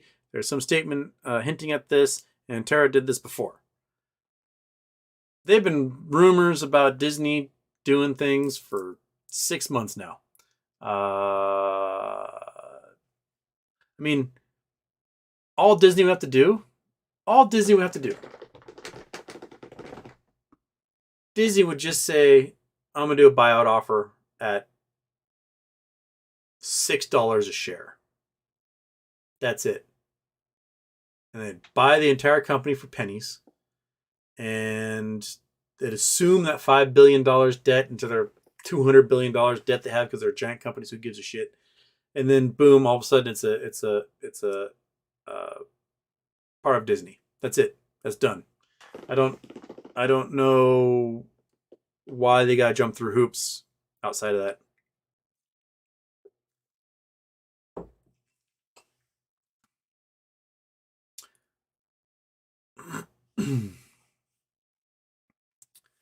Chris Kringle, Houston, thoughts on 10-1 split for the little guy? Will MOAS be a MOAS in your opinion? No. Not as far as AMC is concerned, this current state, no. The 10-1 split, if you go and you buy just a shitload of ape shares right now, absolute just load of them. Just load up on ape shares. When the 10-to-1 split happens, your $1 share, your 10 $1 shares might be worth 30, 40, 50 bucks. So you get, 3 to 5x off of it. Not too shabby, right? If you're buying AMC, or you have AMC and you haven't done anything with it, and you bought AMC at $20. Let's say you bought AMC at 20 bucks. Right now, it's trading at 4 and Ape's trading at 1. So your $20 now worth $5. You do reverse split 10-to-1, that $4 AMC share becomes worth 40 bucks, right? But at $20, it'll be worth 200 bucks. So you're down $160 on that investment for every 10 shares. So, if he was going to do a reverse split, he should have done when the stock price was up. But the only way you're going to benefit from this is if you buy up a whole bunch of ape shares, and even then, the entire goal would be to just get rid of it. That's the only way you're going to be able to average down is by loading up in ape shares at the moment. And the more you load up in ape shares, the more the AMC share is going to drop until it gets to a point where when they do the combination, their stock price is probably about the same at $2. You're looking at maybe a $20 share. So you're down $180 on your investment. And if he sells to all these hedge funds, then they get the power.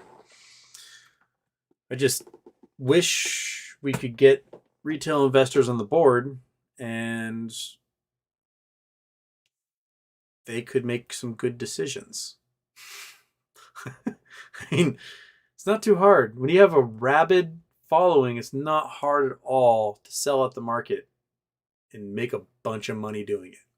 But because he keeps not selling at market, they don't want to give him the power to sell. Why would you? If you're not going to sell to us and you sell to a bunch of hedge funds who screw us over, why give you the power to do that, man? I mean, just look at their executive VP who sits on the board of marketing, right? The dude was in charge of marketing at Blockbuster, at Radio Shack, and at Washington Mutual before coming to AMC. 3 companies that got obliterated. Why do you want that dude as the head of marketing at your company if he seems to only get jobs at companies that die? That to me, that just seems like a hedge fund plan. Hey, dude, you want a high-paying job in marketing at this company we're going to crash? And you go, yeah, I'll put a 4th company I can destroy on there on my sheet. And I'll sit on the board. Ha. So, I just don't see Adam Aaron doing the right thing at this point. He had his chance with Ape, and he didn't do it. So I don't trust him anymore. Zero trust. If he surprises me and sells a bunch to retail, I'll be like, hey, I was wrong. But so far, he's proved me right, and I wish I wasn't. Because my own investment in AMC is, I bought low, but still, I would rather be up after 2 years than down.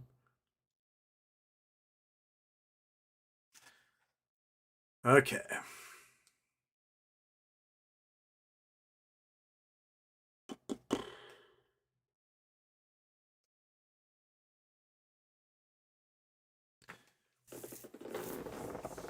Brett Montgomery, because with the self-reported data, which is corrupt and underreported, that would be enough to show that positions could be closed out because I think it was around 29% on December 8th. Yeah, 29%.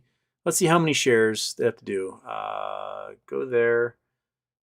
Take the Chrome off. Got the calculator up. Okay, so you got 165 million shares, more or less. Oops.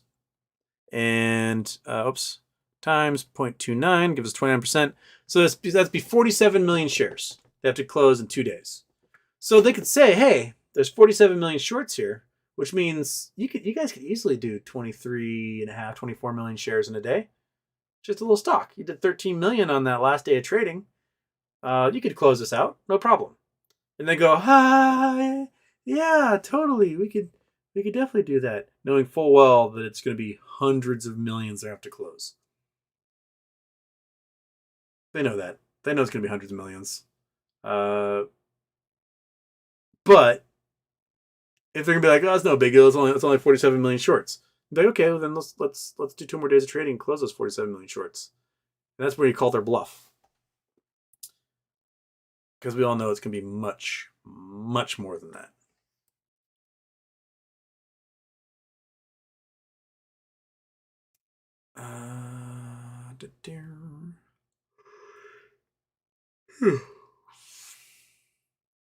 Dr. Evil Houston, did you see Adam Aaron got a letter from West Christian? No. I've not seen that. I'll go look for it.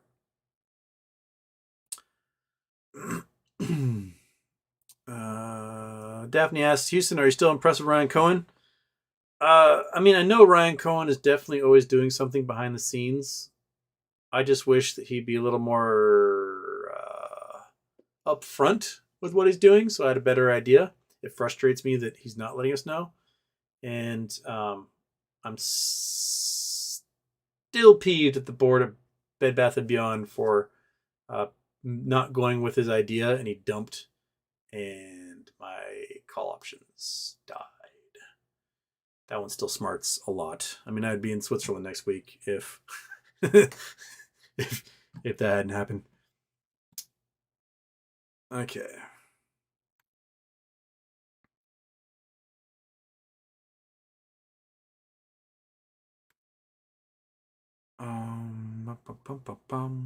Oh, there's the reset of the chat. Okay. All right, we got a couple minutes left, so I might as well just get a couple off of the bottom of the chat here. There's a lot of chats I missed tonight. You guys were yik-yakking while I was yik-yakking for an hour. So I apologize if I didn't get those. I'll probably do a Twitch stream tomorrow night. So if you guys want to ask me more questions, jump onto Twitch while I stare at maps. It's always like a nice little calm. Only like 20 of you show up. It's a nice, easy, relaxing, easy going, Aloha spirit Twitch stream. Twitch.tv/Houston Wade. That's where we go. Where are we?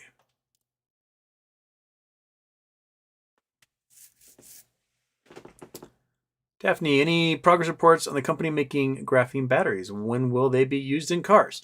They're in their testing phase right now. So they built their factory, or factory's almost finished being built, I think. But they've got their lab set up, and they've got the battery cells. Like, they look like little watch batteries. And they demonstrated that they can charge really fast, discharge really slowly, which is the goal. You don't want it to be like a straight capacitor where the minute you discharge, it's all gone instantly. So they're being tested in small electronic devices, and then they're going to be making swappable cells. That basically, you got the lithium-ion battery in your phone, so you'll be able to open up the back of this thing, pull out the little battery, and replace it with their graphene battery, and your phone wouldn't notice. It would just, you plug and play. That's kind of their goal. And when they get that stuff established, then they can start making, like, in series systems, parallel systems they can put into cars and whatnot. So it might be a couple years out before they can start selling those things and building at scale. But the factory is going to get them closer to that.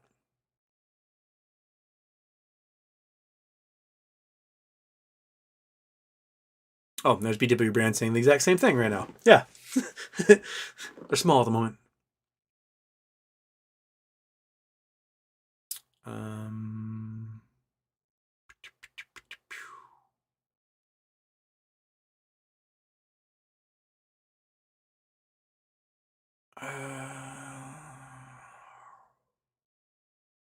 Okay, let's do one more here. Now it's 12:30.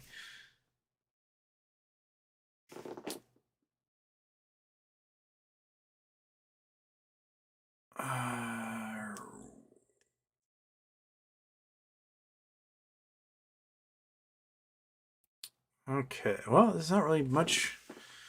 No side. People are way too accepting of these chats, emails, phone calls, and screenshots just show up and post people's claims real.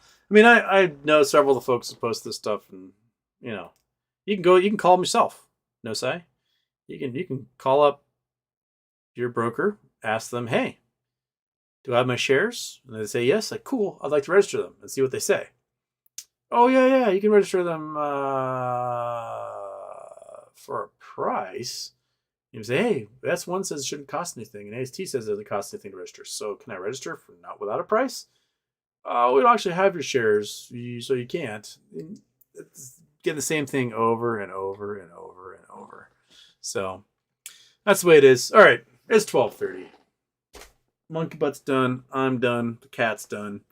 It was fun. I'm glad there's 500 of you who listened to me read them the bedtime story of a response to a legal complaint. Cool. Fantastic. I'll see you guys on Twitch tomorrow. And then I'll see you again on Monday. How's that sound? Sound cool? Yeah? All right. Ready? And 3, 2, 1, go.